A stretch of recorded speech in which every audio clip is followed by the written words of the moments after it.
Conclude చేయండి మీరు. ఒక్క నిమిషం, నేను వాళ్ళకి బోను కానీ సార్ రికార్డులు వెరిఫై చేస్తే మీకు తెలుస్తుంది. నేను ఎక్కడ కూడా విచారణ వేయమని అనలే. అక్కడ నుంచి బట్టి గారు లేచి వి వెల్కమ్ విచారణ, దానికి మేము వెనకకు పోము, వి వెల్కమ్. కానీ విషయం చెప్పదలుచుకున్నా అంటే ఎంత కన్వీనియంట్గా ముఖ్యమంత్రి గారు మాట మారుస్తారనేది రాష్ట్ర ప్రజలకు మీకు రికార్డులు చూస్తే తెలుస్తుంది. బట్టి గారు లేచి పదే పదే మీలాగా ఓఆర్ఆర్ అమ్ముకోలేదంటే మీకు అంత ఇష్టం లేకపోతే దాన్ని రద్దు చేయండి, వాపస్ తీసుకోండి అని నేను అన్నా. అయితే ఇప్పుడు ముఖ్యమంత్రి గారు లేచి సరే విచారణ వేస్తామన్నారు, వి వెల్కమ్. కానీ నేను ఈ సందర్భంగా కోరేది ఏంటంటే ముందు రద్దు చేసి ఆ విచారణకు ఆదేశించండి, రద్దు చేయండి అని చెప్పి ఆ టెండర్లు రద్దు చేసి విచారణకు ఆదేశించాలని మీ ద్వారా కోరుతా ఉన్నాను. ఇకపోతే అధ్యక్ష, నీకు దాంట్లో పోతే డైవర్ట్ అవుతుంది కనుక I will come back to అప్పులు.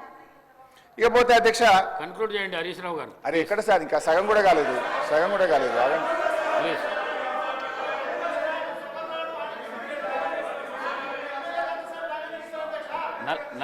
నలభై నిమిషాలు మాట్లాడండి మీరు.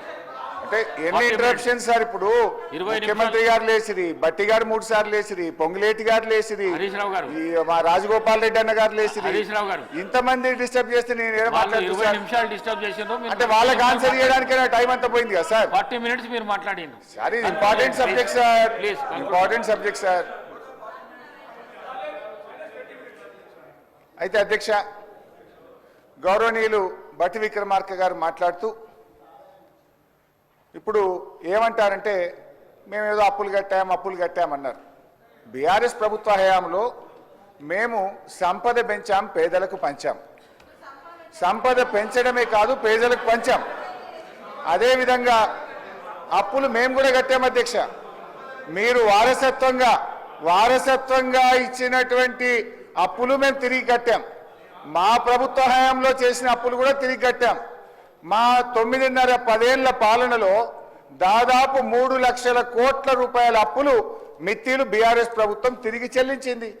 మేము అప్పులు కడుతున్నామని మీలాగా 6 గ్యారెంటీలు ఎగబెట్టడమో 13 హామీలు 400 హామీలు బీఆర్ఎస్ పేరు చెప్పి తప్పించుకునే ప్రయత్నం మేము మీలాగా చేయలే. మేము ఆనాడు కాంగ్రెస్ పేరు చెప్పి మేము తప్పించుకోలే. కానీ మీరేమో బీఆర్ఎస్ పేరు చెప్పి అప్పుల పేరు చెప్పి 6 గ్యారెంటీలను ఎగవేయించాలని 6 గ్యారెంటీలు వాయిదా వేసే ప్రయత్నం చేస్తున్నారు. గౌరవనీయులు బట్టి విక్రమార్క గారు బాండ్ పేపర్ మీద సంతకం పెట్టించిండు.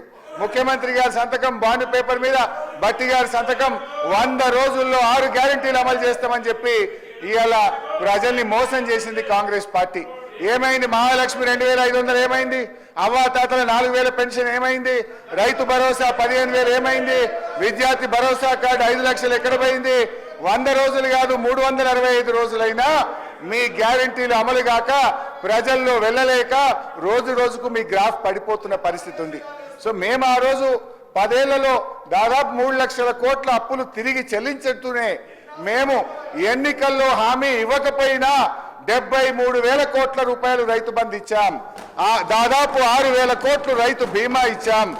ఇలా ఎన్నికల్లో హామీ ఇవ్వకపోయినా 11,000 కోట్ల రూపాయలు కళ్యాణ లక్ష్మి పథకం కింద ఇచ్చాం. మీరేమన్నారు? కళ్యాణ లక్ష్మికి తులం బంగారం కలుపుతామన్నారు. ఏడాది అయిపోయినా తులం బంగారం అయితే ఇంకా వస్తున్నటువంటి పరిస్థితి లేదు. ఇకపోతే అధ్యక్ష, బట్టి గారు చెప్పినటువంటి ఆర్బీఐకి పోదాం. సరే, వైట్ పేపరు ఒకటైతే క్లియర్ అయిపోయింది. వైట్ పేపర్లో బీఆర్ఎస్ అప్పు 4,17,000, కాంగ్రెస్ అప్పు ఏడాదిలో 1,27,000. This is clear. ఇక now I will come to RBI. ఇక ఆర్బీఐకి వస్తే ఇది రిజర్వ్ బ్యాంక్ ఆఫ్ ఇండియా అనేది దేశంలో అత్యున్నతమైన సంస్థ.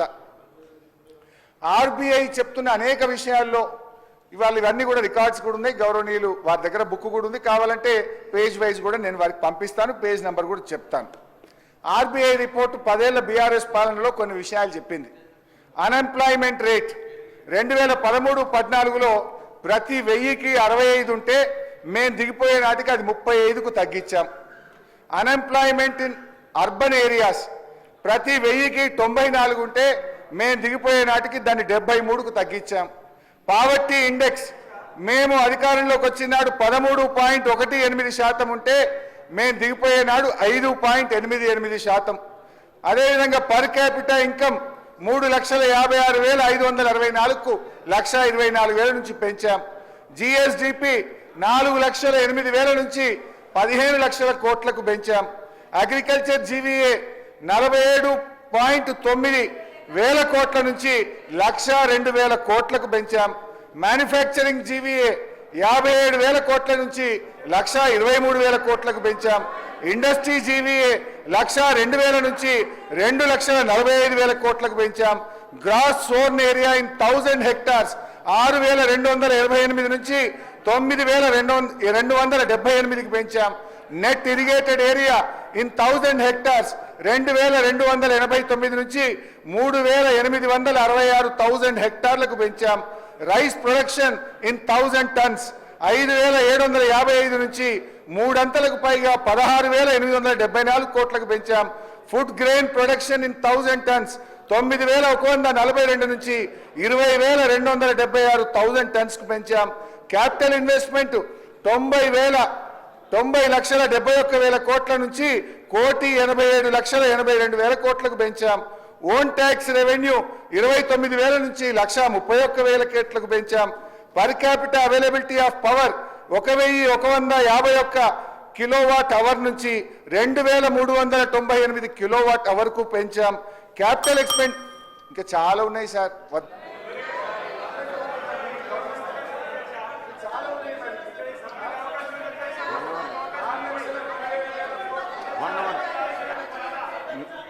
నాలుగు 4,17,000 కోట్ల అప్పు తెచ్చి ఏం చేసిండు అంటే మరి ఏం చేసినామో చెప్పాలి కదా అధ్యక్ష. ఇలా పెరిగిన ఆదాయం చెప్పాలి, మేము ఎన్నో విషయాలు కూడా చెప్పాలి కదా. ఇందాక బట్టైనా మాట్లాడుతూ ఉచిత కరెంట్ మేమే ఇచ్చిన అన్నాడు. ఇదే సీట్లో జానారెడ్డి గారు ఎల్ఓపిగా కూర్చున్నప్పుడు కేసీఆర్ గారు అక్కడి నుంచి లేచి ఒక్క ఏడాది లోపల 24 గంటల కరెంట్ ఇస్తా రైతుల కంటే ఆనాడు జానారెడ్డి గారు ఏమన్నాడు, అరే అట్లెట్లయితే పోయి అట్లా 24 గంటలు ఎట్లిస్తామన్నాడు. ఆనాడు కాంగ్రెస్ ఇచ్చిన కరెంటు 7 గంటల కరెంటు, పొద్దుందాకా 3 గంటలు, దొంగ రాత్రి 4 గంటలు, ఉత్తుత్త కరెంటు, కాలిపోయే మోటార్లు, పేలిపోయే ట్రాన్స్ఫార్మర్లు.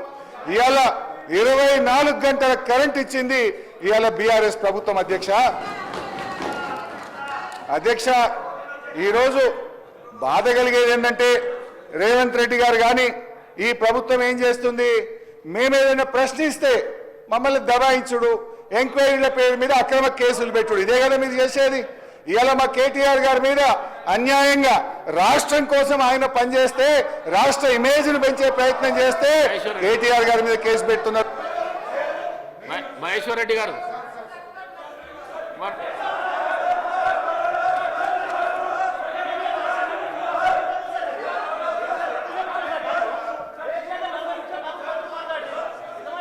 డిబేట్ కావద్దండి, డిబేట్ కావద్దు.